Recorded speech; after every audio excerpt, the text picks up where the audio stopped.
Bonjour à tous.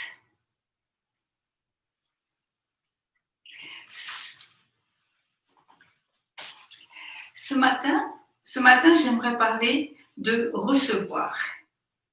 Parce que recevoir, c'est pas une chose très facile, en fait. J'étais surprise, j'ai souvent entendu des personnes me dire j'aime bien donner, mais recevoir ça, c'est un peu difficile. Bon, alors c'est vrai que maintenant c'est Noël, on va donner, on va recevoir des cadeaux, c'est vraiment, bon, c'est différent, c'est un peu codifié, on s'y attend, on fait un sourire, on dit merci, voilà. Mais si vous essayez à l'improviste, comme ça, sans raison spéciale, d'apporter quelque chose à quelqu'un, un cadeau que vous avez envie de lui faire, euh, vous allez remarquer peut-être que, pas toujours, mais dans beaucoup de cas, le premier mot que la personne va vous dire, c'est « oh non ». Oh non, c'était pas la peine. Oh non, il fallait pas. Oh non, tu n'aurais pas dû. C'est vraiment le premier mot qui vient. Et alors on m'a dit oui, c'est par politesse. Bon, personnellement, je veux dire, c'est avec mon côté japonais, je vois pas la politesse de dire non comme ça à quelqu'un.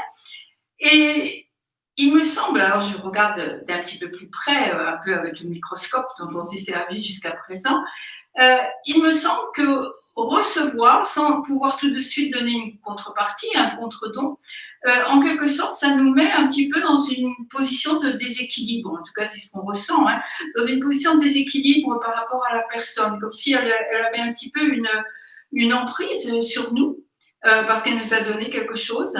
Et pour aller un petit peu plus loin, je dirais que presque ça crée une situation de dépendance.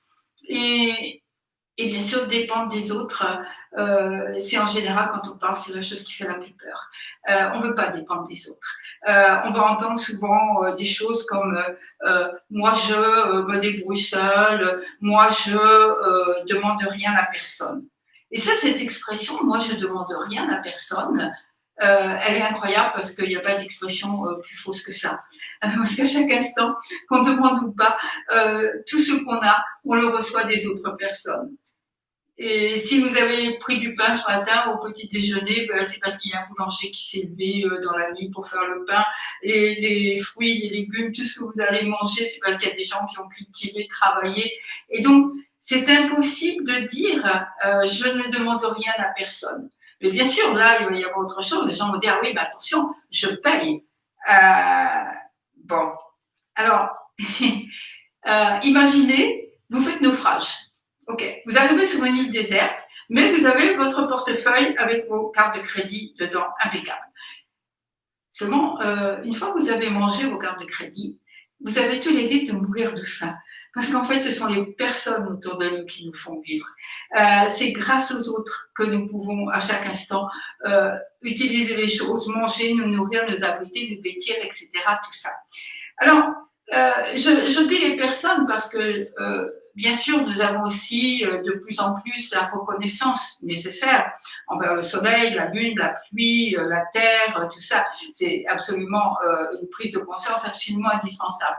Mais, à mon sens, avoir de la gratitude pour la pluie qui tombe et qui va faire pousser les petites carottes, c'est formidable. Mais c'est beaucoup plus difficile d'avoir de la gratitude pour les personnes et pour les personnes autour de nous. Alors ça, c'est une autre paire de manches, vraiment.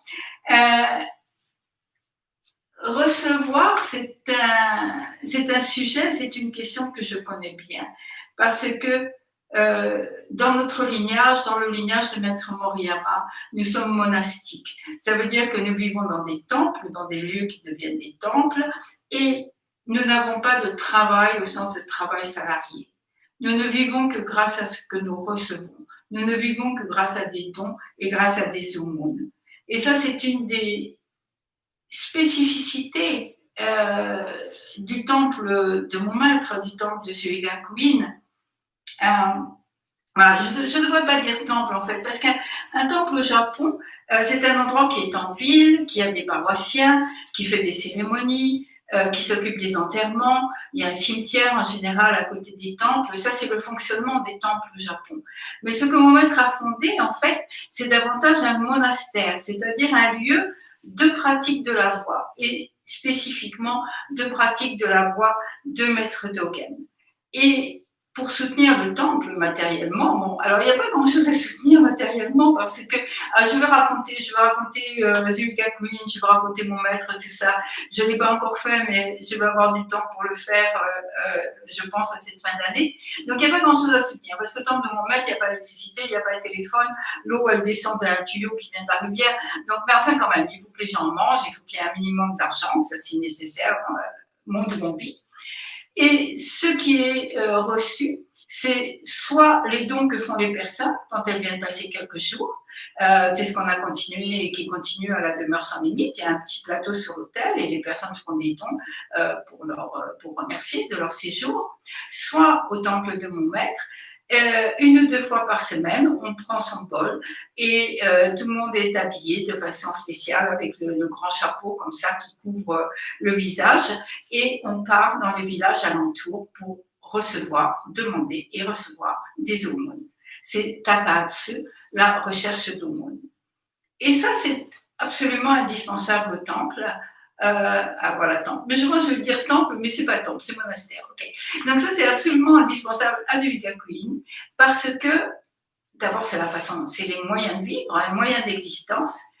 Et de l'autre côté, c'est donner aux laïcs, aux personnes des villages, la possibilité de faire un don pour le Dharma. Et ça, c'est vraiment important parce que donner aux personnes la possibilité de faire un don, c'est le plus grand don qu'on puisse faire. On considère cela. Et bon, moi, quand je suis arrivée au temple, il me restait un petit peu d'argent que j'avais avec moi, mais très vite, j'en ai plus. Et très vite, j'avais plus du tout l'argent pour m'acheter même, enfin, j'avais plus rien, quoi, même les choses, les brosses à dents, ou petites choses comme ça.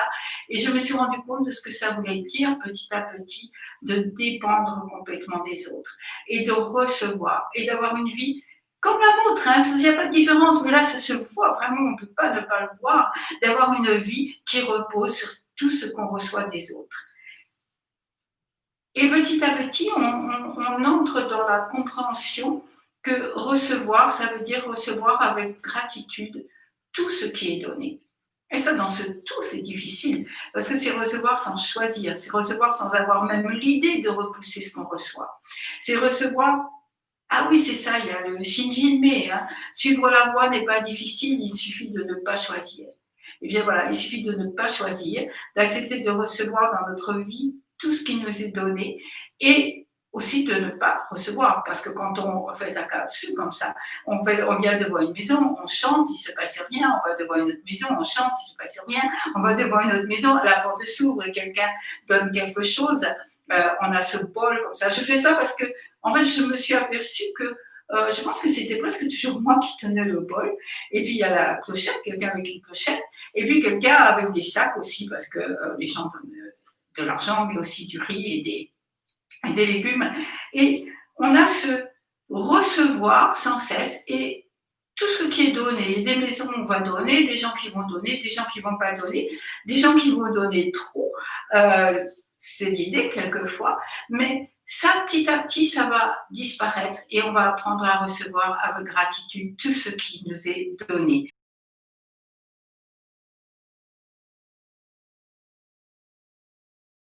Et on va vraiment entrer dans l'importance de la gratitude dans nos vies.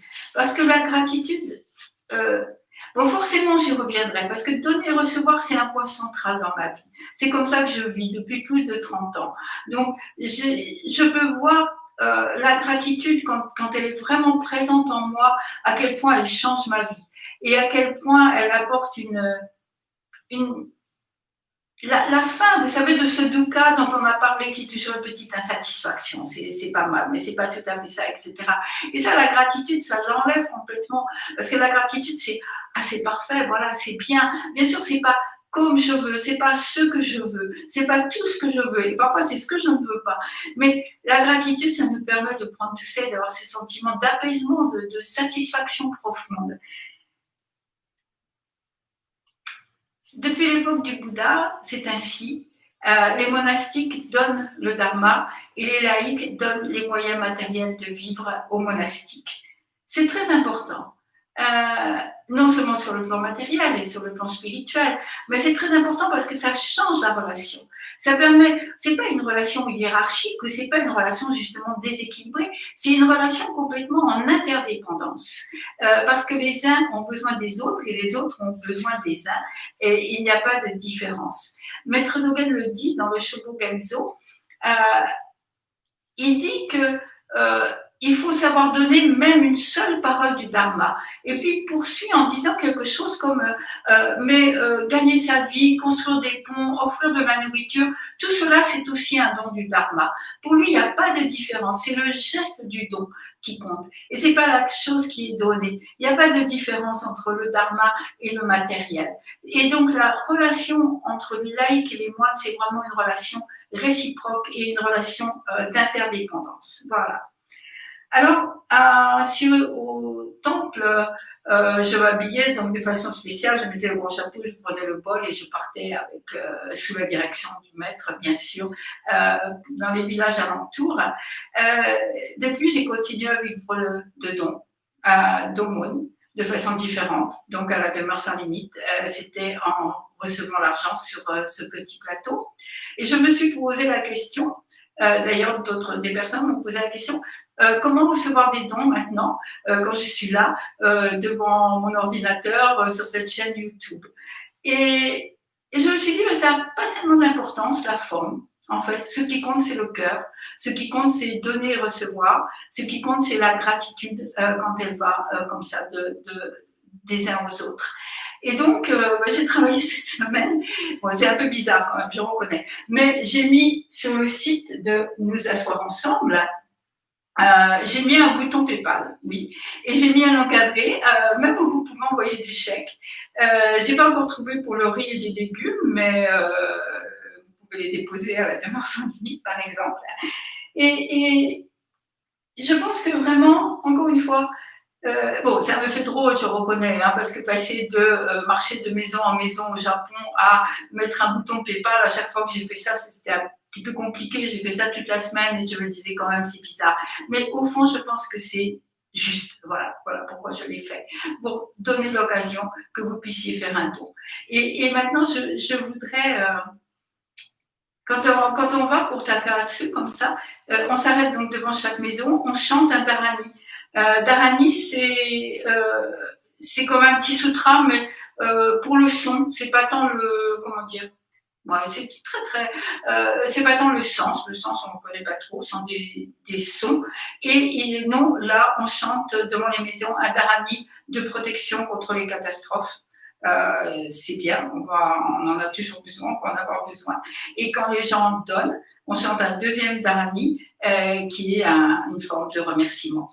Et moi, j'ai pensé que ce matin, eh bien, j'aimerais chanter ces dharani devant vous. Voilà. Que vous donniez pas, c'est un échange. Et voilà, je souhaite le faire.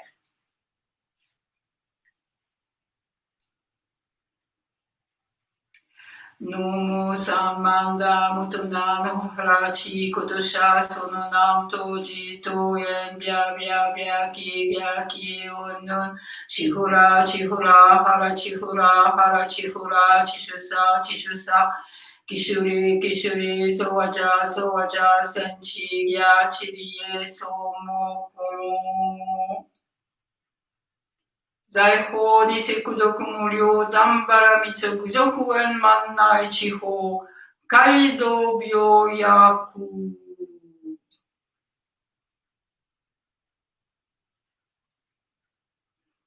Ça fait longtemps que je n'ai pas chanté ça. Et bien, je vous remercie parce que c'était déjà, c'était un don de me donner l'occasion de chanter. C'était comme être au village de Japon avec mon maître et les autres monastiques devant une maison. Et puis à cette époque, il y a les arbres aux branches nues avec des kakis comme ça partout. Et puis je crois qu'il y a un petit vent frais, un vent de neige qui souffle du Fuji. Voilà, merci beaucoup. Ça, c'était un don de pouvoir chanter. Merci et bon week-end.